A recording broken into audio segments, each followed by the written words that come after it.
Hey everyone, looks like we're live. Chuck a thumbs up if you can see and hear us.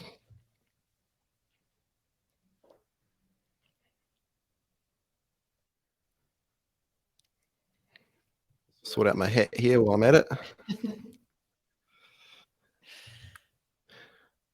Looks like you got some. Victoria's here, so that's very good news. Well, we might just wait on a couple more, and it looks like we're good. Thank you, CJ and Courtney. Well, we'll get underway, Welcome to a very special episode of Lunch Money, Australian Shares Edition. For those of you who are new to Lunch Money, we do these every Thursday at lunchtime, and they're also available as a podcast on Spotify, Apple Podcasts, and Google Podcasts. My name's Leighton. I'm one of the co-founders of Sharesies, and today I've got Brooke with me, who's also one of the co-founders of Sharesies. And this week, we're stoked to announce that we launched Australian Shares on Sharesies. And if you've been into your Sharesies account this week, you will have seen that you now have access to thousands of companies and exchange-traded funds on the Australian Securities Exchange. That's the ASX. Today, we're joined by Victoria Devine, all the way from Melbourne, for an intro to Australian shares. Victoria is a multi-award-winning financial advisor and founder and host of the podcast She's on the Money, which I know is popular amongst our investors as well. Just a reminder that if you have any questions, you can submit them through the Ask a Question button down below. We don't really follow the chat along the slide. And as always, a quick legal disclaimer, we don't give any personalized advice. Investing does involve risk. You aren't guaranteed to make money, and you might lose the money you start with. We don't provide personalized advice or recommendations, and any information we provide is general only and current at the time. Finally, please just be kind and respectful towards our speakers and your fellow viewers. Otherwise, we have to give you the boot. We definitely don't want to have to do that. Brooke, I'll hand over to you to introduce Victoria. Cool. Thank you so much, Leighton. Yeah, as Leighton mentioned, very, very excited today to welcome Victoria Devine to our Lunch Money session today to talk about Australian shares. We're big fans of hers here at Sharesies and are really looking forward to this conversation today. So I'll let Victoria come and join us. And hi, Victoria. Hello. Hello. Hiya. Hey, so good to see you here. So this week's been a pretty exciting week for you. You've just named 2021 Forbes 30 under 30. Woo-hoo. That was wild. Like, I still think they're going to call me and be like, hey, yeah, we messed up. Like, we're not sure if that was, sorry, wrong Victoria. Were you your first media engagement post that, by the way? Pardon, you were. I hadn't even done it. Got the exclusive scoop. Yeah, I hadn't even been able to get my mum on the phone yet. Hey, so thanks so much for coming and chatting to us today, Victoria. So maybe for people who are new to She's on the Money and Victoria Devine, tell us a little bit about you and your story. So I'm Victoria, as you guys so graciously introduced me. I'm the founder of She's on the Money, which is a community and podcast for millennials here in Australia who want financial freedom. We have nearly 1 million listeners every month, so we have a fair few of our friends out there, but I'm also a qualified financial advisor, and I have my own wealth practice called Zeller Wealth here in the Melbourne CBD with a beautiful little team of people that I've been working with for the past 6 years. So the advice that we share, while generally in nature, definitely comes from the experience of an actual financial advisor as opposed to, just talking about money because it's fun. So for us, we're just really passionate about empowering people to just seek financial freedom and start investing and start creating wealth for themselves, because at any level it is possible. And I just get really excited about that. That's awesome. Thanks, Victoria. And you're also the founder of the podcast She's on the Money. Can you tell us a bit about She's on the Money and why you started it? So it actually was a bit of an accident. Am I meant to say that? I don't know. I started a Facebook group off the back of a workshop that I was running, and the workshop was called She's on the Money. I started this Facebook group for people who came to my workshop to connect and network and, ask questions to me so that I could still stay involved, because I love money conversations. And from there, it just grew. And I said to them when we were at about 1,700 members, I was like, my gosh, this is more people than I've ever seen in my life. Like, what do you want next? And they said video. And I said, not a chance, not yet. I said, what about audio? What about a podcast? Like, that feels like something I'm a little bit more comfortable with. So that was nearly 2 years ago. So 2 years ago in June. And now we have 160,000 people in that Facebook group. And we're Australia's #1 money and business podcast, which is so cool. That is very cool. Yeah. Yeah, that's epic. And so while we're talking with you, and you're based in Australia, is obviously this week we launched on Sharesies access to the Australian Stock Exchange with no minimum.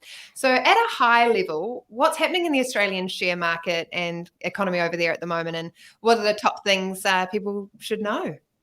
So I think when people ask questions like this, they expect a really deep, convoluted answer about share insights. But I'm really sorry, I'm not a middle-aged man who jumps on the TV to give market updates.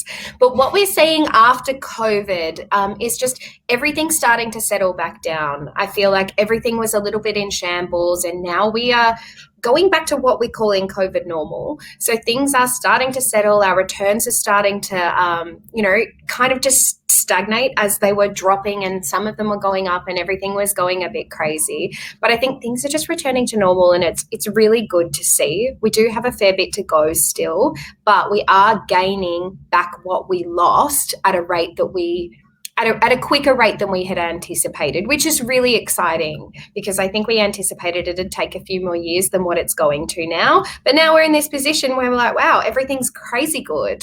And, if you compare it to property here in Australia, which, a lot of people do, property was predicted to, just absolutely go through the floor. It wasn't meant to be an asset class that performed really well in the same way people are talking about shares.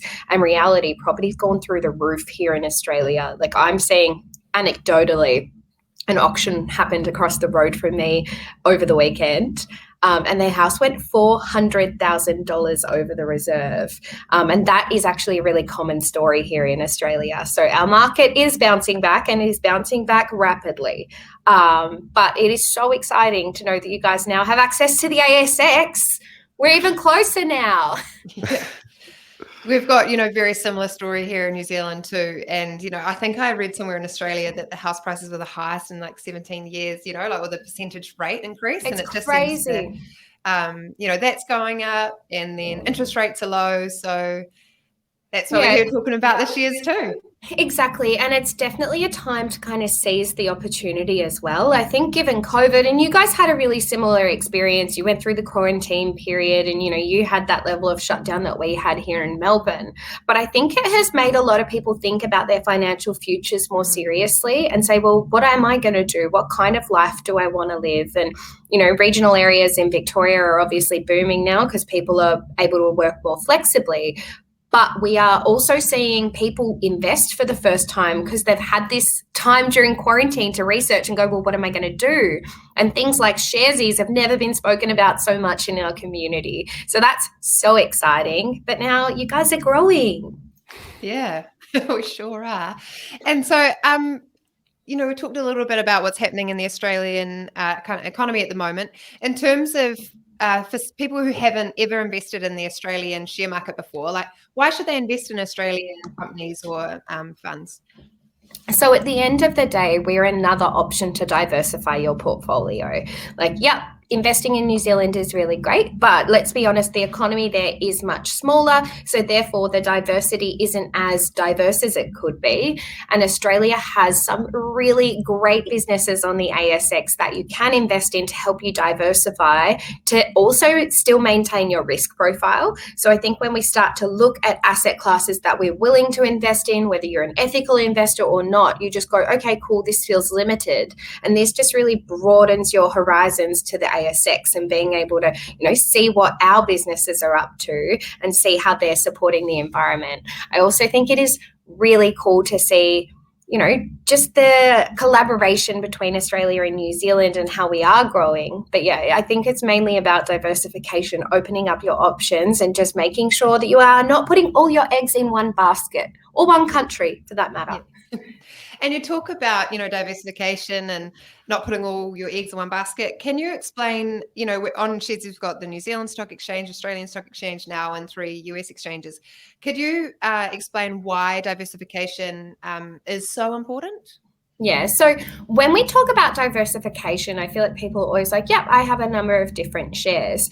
But the importance of diversification exists because if we were to invest in just one asset class and then that asset class was, say, to perform not so well, you're going to feel the brunt of that. Whereas if we put our money not in just different shares, so if we went and bought a whole heap of different shares in, commercial real estate, for example, and commercial real estate wasn't doing so well, our entire portfolio wouldn't be doing well.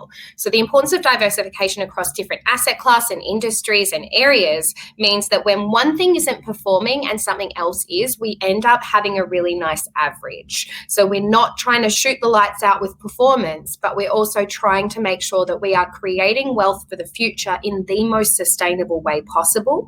And there's a couple of ways we can do that. Diversification is one of those ways. And then time is another, which is why I'm so passionate about young people getting into the market early, because to mitigate risk, we want diversification and then time in the market. Yeah, that's so true. Can you give us a bit of a rundown of what people can actually invest in on the Australian Stock Exchange? People listening might be familiar with the bigger names like Xero or Afterpay, but there are thousands of other companies and particularly exchange-traded funds too. Yeah, so we have access to so much stuff on the ASX. So everything from all of our big retailers, so Wesfarmers, which own, you guys have Bunnings over there, right? So Wesfarmers own Bunnings and they own Officeworks, which is one of our biggest, stationery suppliers. They also have Kmart, which is like a cult in Australia.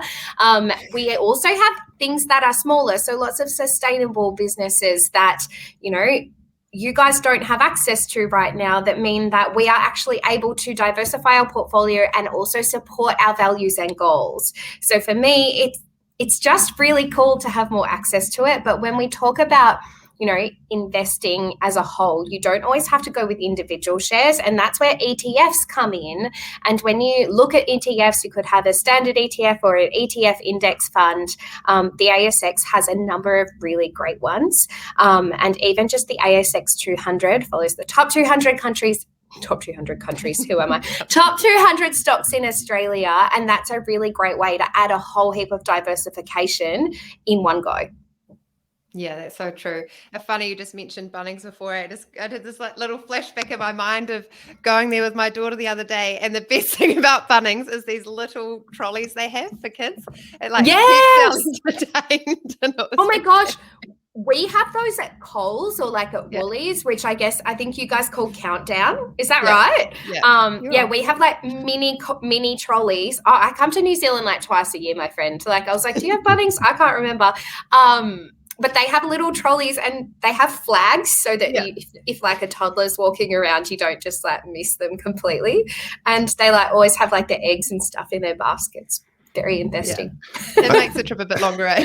Look, I don't have kids, but I can see that being a very frustrating addition to the supermarket. It's cute for me though. Yeah, priorities definitely change pretty quickly, that's for sure, on what makes a good shopping experience. But it is interesting, when you're talking about all these companies, opening up the ASX drives home so much more to me, even how many of the companies in New Zealand are owned via Australia's or the ASX at least, and it's actually become a really predominant listing place because of the access to larger pools of capital to help businesses grow. So I'm really stoked that people here will get a chance to own some of those as well, and those particularly those companies that we use every day. Absolutely. I'm just going to rewind very quickly because it's been sort of niggling at me a little bit, because right at the start you mentioned in COVID normal, which is actually the first time I think I've heard that term. So I was wondering if you could just break that down a little bit and what that sort of means. So I think because we are so lucky, and you guys are too, to live in countries that have really cared about us and our health. So we're at a stage where, in Australia we don't have any COVID. The only COVID is in hotel quarantine. And I think today we have 3 cases in Melbourne, and all of those were contracted overseas. So for us, COVID normal is this, I guess it's a way of saying, hey, COVID's happening in the rest of the world and it's still a very significant economic impact. And obviously, you look at the US and just how they're dealing with it, and it's so opposite to the way we have.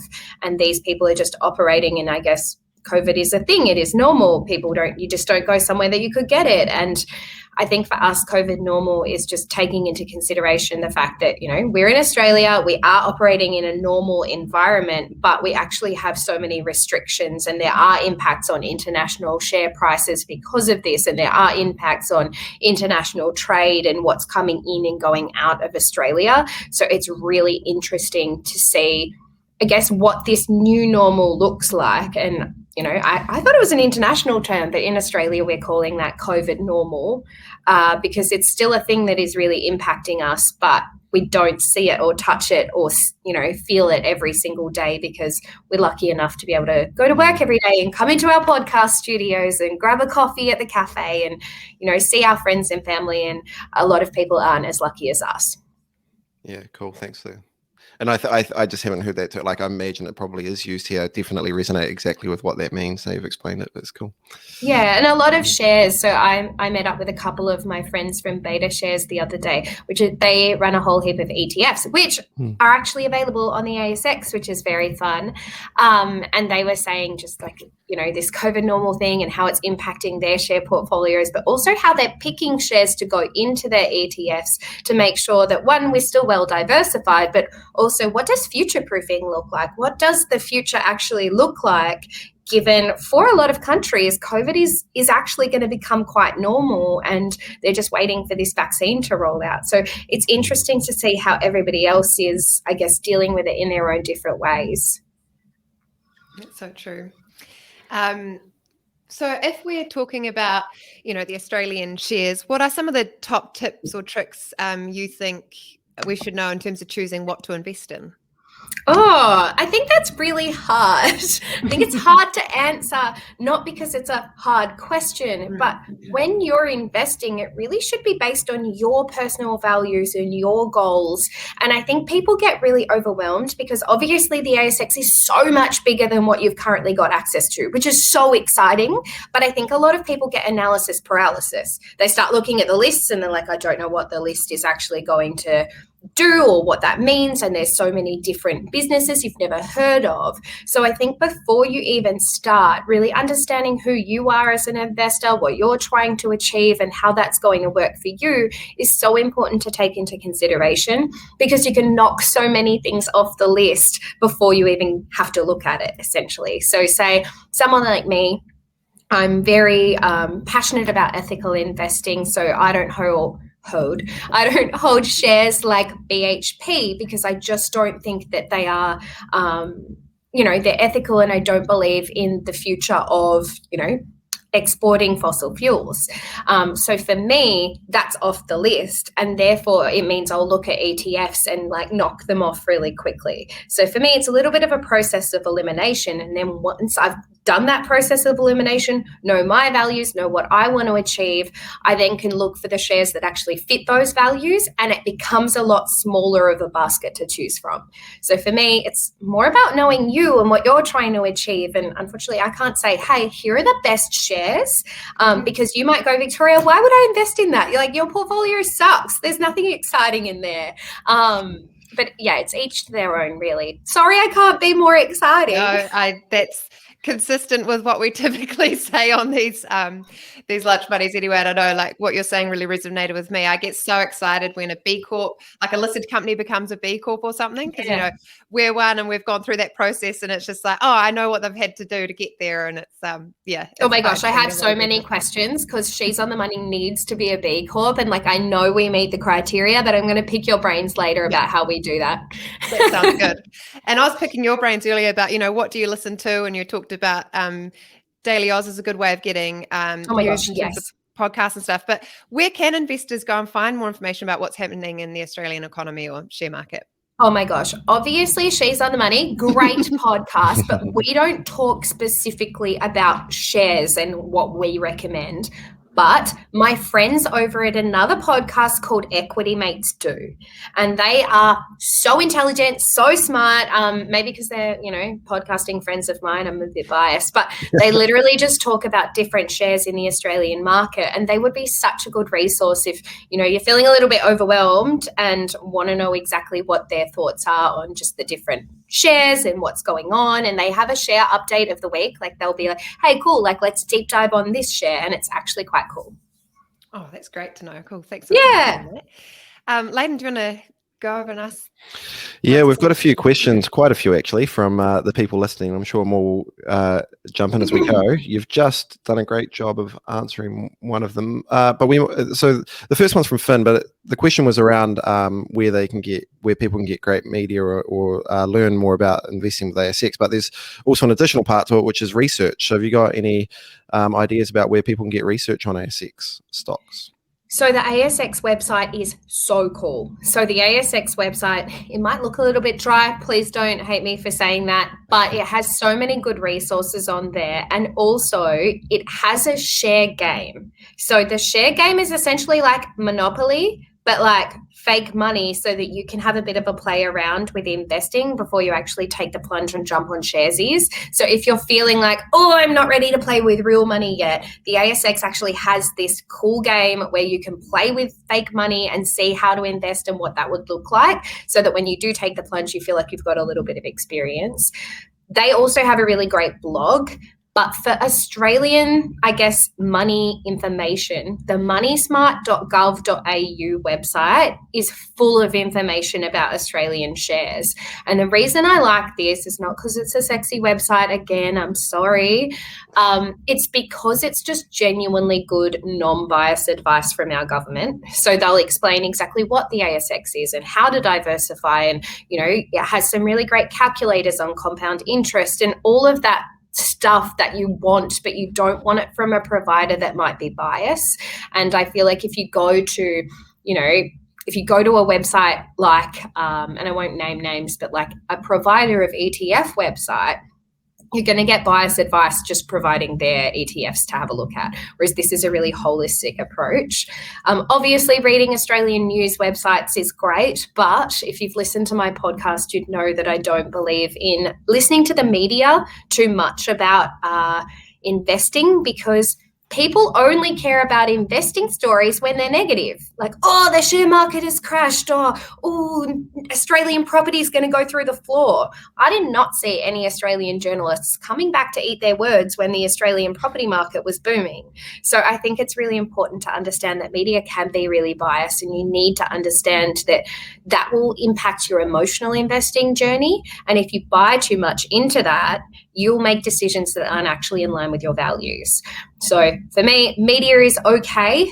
Get an understanding of it. I mean, if there's some massive thing going on in a share that you own, track it, but take everything the media says with a grain of salt, because they exist to get people to click on their articles, and they're always going to use clickbaity titles that elicit some form of emotional response.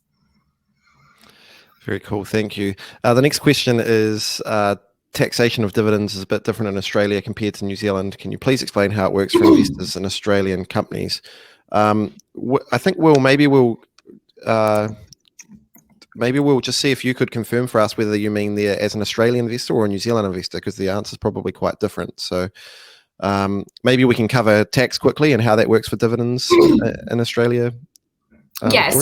Yeah, absolutely. So dividends are paid out of profits which have already been subject to Australian tax, which is currently 30%, or I think it's 27.5% for small companies. And if the shareholder's top tax rate is 30%, the ATO will refund the difference. So that's kind of cool. And it's probably not as relevant for you guys, because I don't know how it will work when it happens for New Zealand investors or what that works. But here in Australia, we have a thing called franking, which is very sexy, very exciting. It means that if a business has paid tax on a share, especially in the superannuation environment, you actually get a refund so that you don't pay double tax. So there's a whole heap of benefits associated with Australian share investing, but it will also depend on whether that share was, or you did like a dividend reinvestment scheme, or that got paid into your account. But essentially, if you're a straight Australian investor and you got your dividend paid into your bank account, that's deemed as income, which will be taxed at your marginal tax rate. if you're an individual investor, not through a trust. That gets more complicated, but we will not touch on that. Yeah, no trust at Sharesies at the moment, No. so we can stay clear of that for now. Easy. And to translate that into New Zealand investors quickly, so franking credits are the same as our imputation credits here that offset, but as Victoria said, we don't get to offset the income for the Australian one, so we don't get the same offset for franking credits. We do get a nice benefit with withholding tax because we've got a treaty relationship with Australia, so we get slightly lower than withholding tax than what might be for other countries, but I think we'll get a blog together on tax if we haven't already, and we'll get that out specific to New Zealand investors, and then we're obviously helping Australian investors with theirs as well. So the next one is, are the principles of investing on the American exchanges similar to those that of investing on the Australian stock exchange? Now, I don't follow the American exchange principles as well, but I think it's just really important going back to values, going back to what you're trying to create, not necessarily following principles that don't align with your values and goals. How do you, as New Zealanders, invest already? I'm pretty sure we are far more similar than you guys actually think we are. We have koalas, though. Big part of our marketing, actually, the koala. I know, I saw it. It's very cute. And Vegemite or Marmite. What one? Yeah, where there's a lot of internal argument on that, but no, the koala's seen a lot of time around the Sharesies office lately. It's very cool. This is a great question from Mohan, I think. So do you think a GameStop-like situation can happen in Australia with the retail investing scene opening up and with more players offering platforms? Absolutely.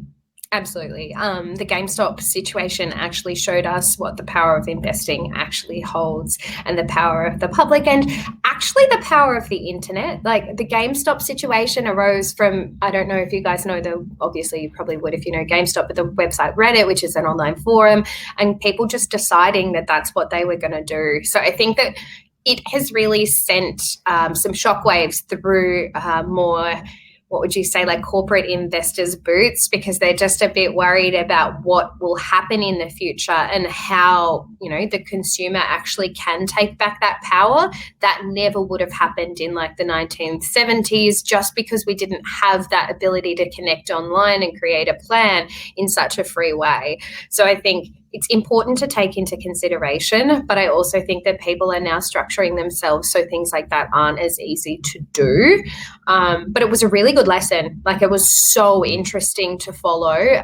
But also, I think that was a really good lesson for retail investors like us to say, hey, you're reading about this online and you're probably going to lose a lot of money if you join that bandwagon. And the reason I say that is because this all happened in the background, and the people that made money during GameStop were the ones that, they were on Reddit, they were pulling the trigger.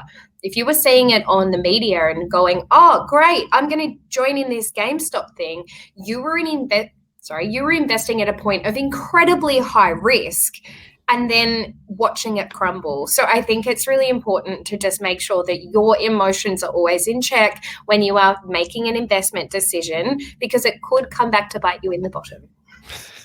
It does relate well back to your media point earlier, doesn't it? I'm definitely one of those investors for GameStop, by the way. Thankfully, you can invest 1 cent at Sharesies. I didn't quite put a cent, but it wasn't too much in there.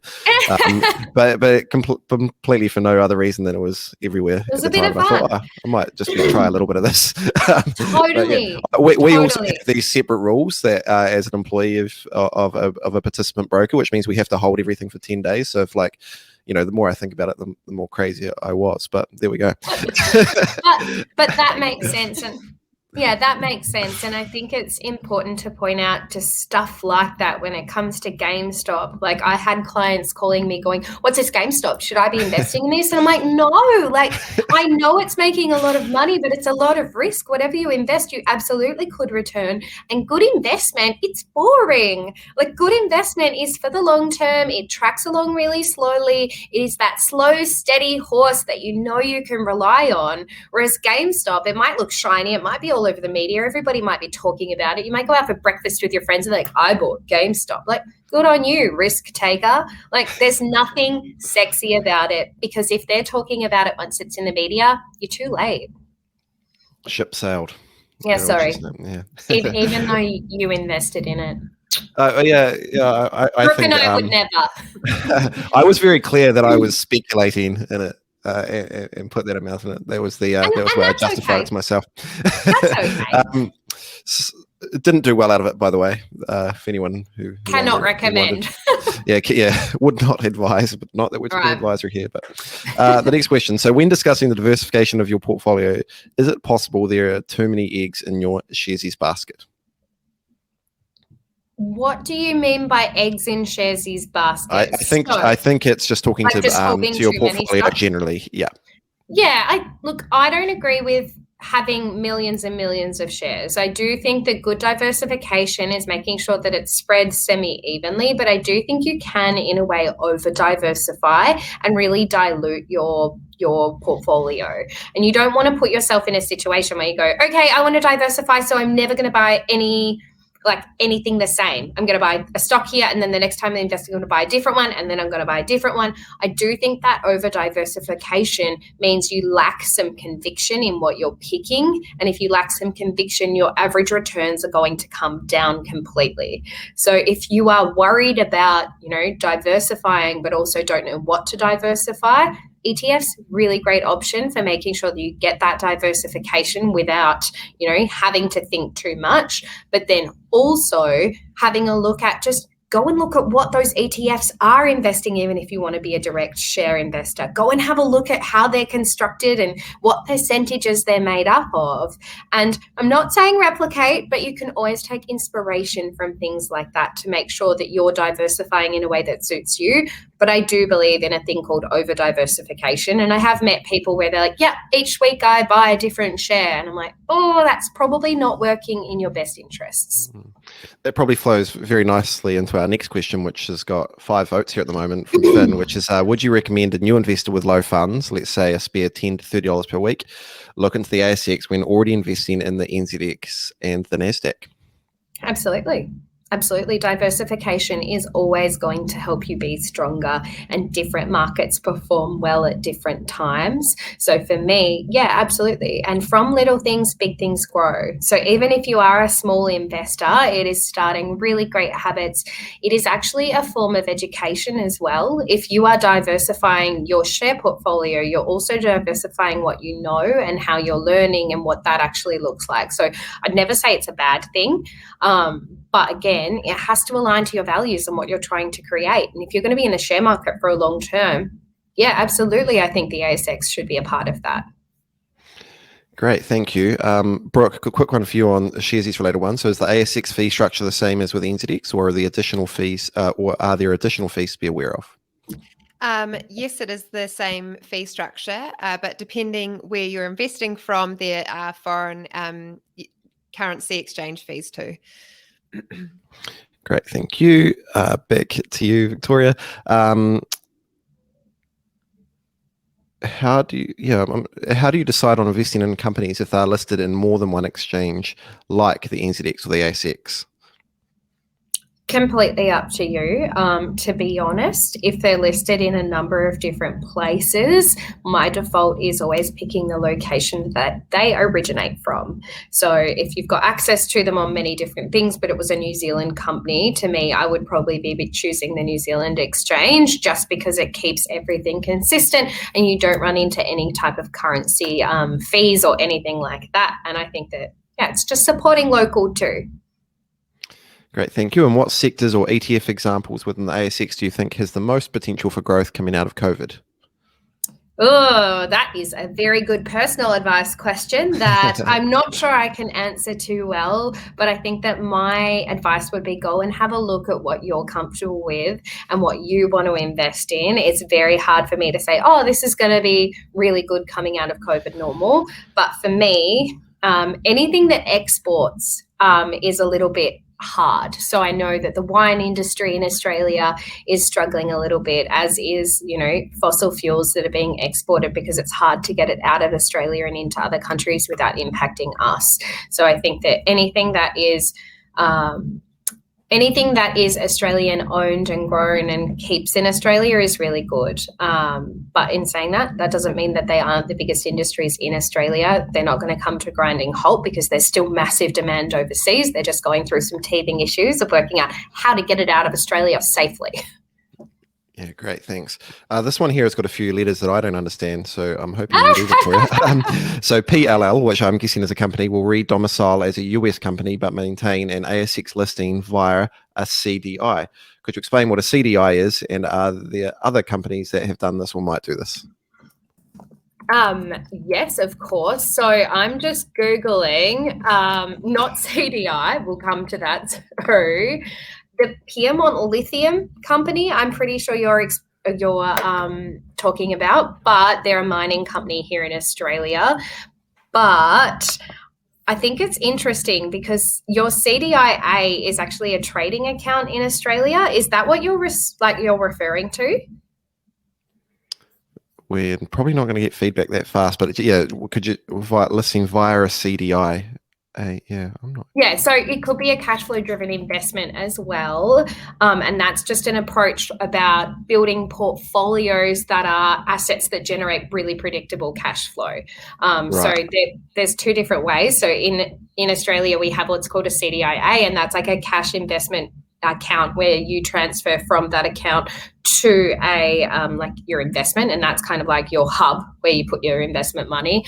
Or a CDI is a cash flow, like it's just dependable income. It's a strategy of investment that means that you are investing in a way that means, it's just like picking companies that have good, solid cash flow for the long term. Like I don't want to use BHP as an example of that, but BHP and, the mining company we just talked about are those types of companies because they have consistent exports, they have consistent cash flow. And to be honest, as an investor in any type of business, you've got to pretend that you're going in as an owner. Would I buy that business? Do I like that business? Does the cash flows good? Is the return good? What's my dividend payout going to be? Because at the end of the day, your dividends are going to be driven by the cash flow of the business and what they're actually able to return to the shareholders. So yeah, I would definitely look at cash flow, but it's not the only strategy I have when investing because capital growth is also something I really take into consideration.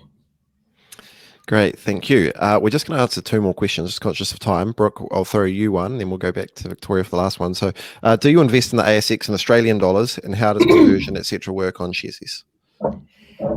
Yes, we do, and there's two ways that currency conversion can happen. So that can happen through you moving money from your New Zealand wallet, if you're in New Zealand, to the Australian wallet, and or when you go and buy or sell a share, you can do it straight away too.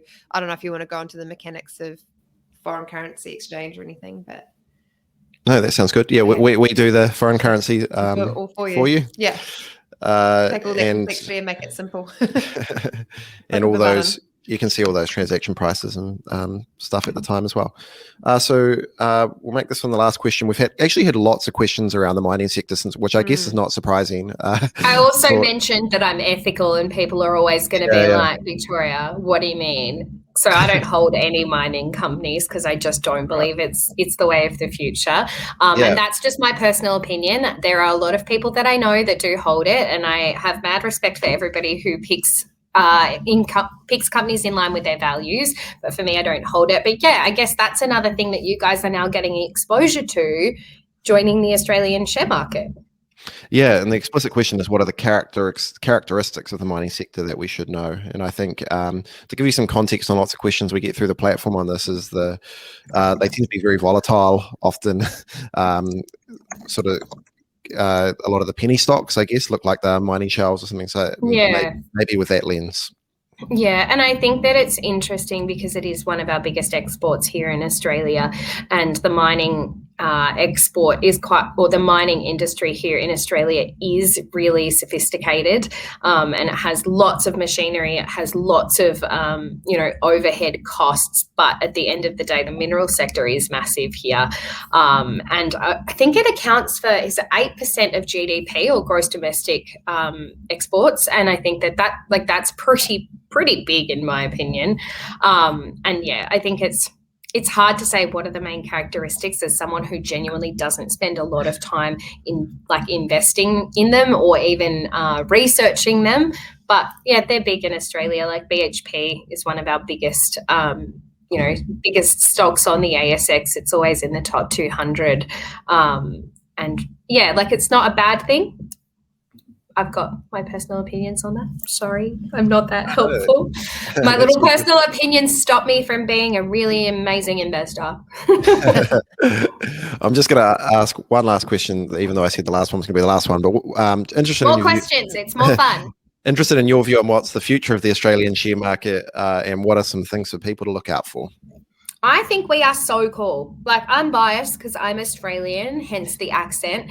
But I think the future of the Australian stock market is just so strong. Like, we are so much more able to work collaboratively with other countries now. We are so forward thinking when it comes to the future of our environment and creating sustainable practices. And we're seeing so many companies in Australia just adopt this way of I guess, you guys are B Corp and they're starting to adopt more B Corp values and trying to align to that. In saying that, with things like the mining sector, it's really hard to change that because it's inherently based on something that, mining, you can't just go, okay, well, we're going to become an ethical company. How do we do that? What does that actually look like? But a lot of companies in Australia, especially things like BHP, are throwing so much money behind the research to become more green and how do they become more sustainable. And I think that that's, a bit of a reflection of the type of, let's be honest, the type of people Australians are and New Zealanders are.